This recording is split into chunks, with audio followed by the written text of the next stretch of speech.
The world we're trying to prepare our students for is changing almost exponentially right in front of us. The kids are different. AI is changing the workplace and society.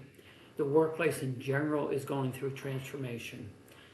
And therefore, how do we as educators step back and say, how do we prepare kids for their future, not our past?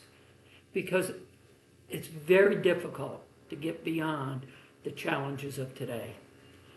To think about the future is just a luxury for many of us.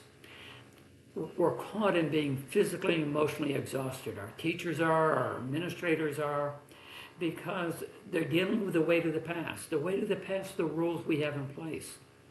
By way of example, change a bus schedule and see what happens to us. Try to change the school calendar. Try to change a report card. Immense discussion, immense time and emotion spent.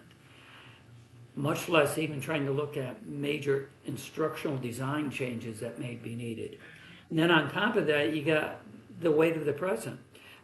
You've got all these pressures on us. You've got the pressure of a budget with federal dollars declining and state dollars often declining. You're dealing with a politically polarized world. So how do you step back and say, in effect, time out? Time out, how do we think about what we need to have in place in our schools 2 and 3 and 4 years from now? We've had the privilege at SPN of really working with the districts across the country that seem to be masters at dealing with the weight of the past, the pressure of the present, but also being future focused. And the key message we've learned that they take either a key position in the district or more likely a committee comprised of some teachers, administrators, even parents, community that meet periodically and talk about the weight of the past, the pressure of the present, but really focus on the future.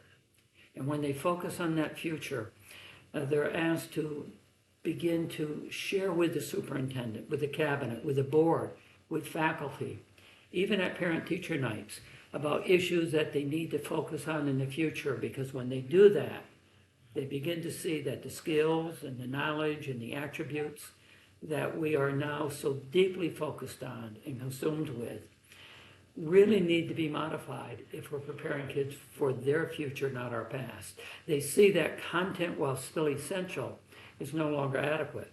They see that skills, often called durable skills, are ones laid out by portraits of the graduates or those who watch the business community, the McKinsey skills. They see that they actually become the key skills that we need to prepare students for.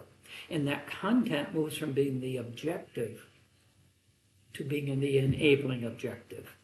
And they begin to recognize we need to change both what we assess and how we report that, because what we assess and report is ultimately what drives the system.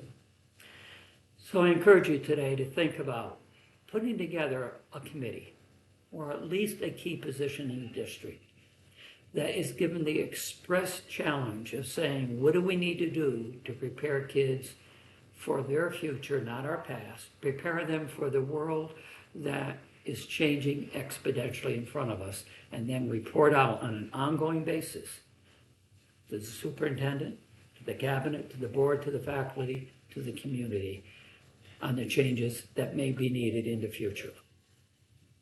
I hope these thoughts are helpful to you as you continue to deal with the many, many issues that all of you are having to address every day. Thank you.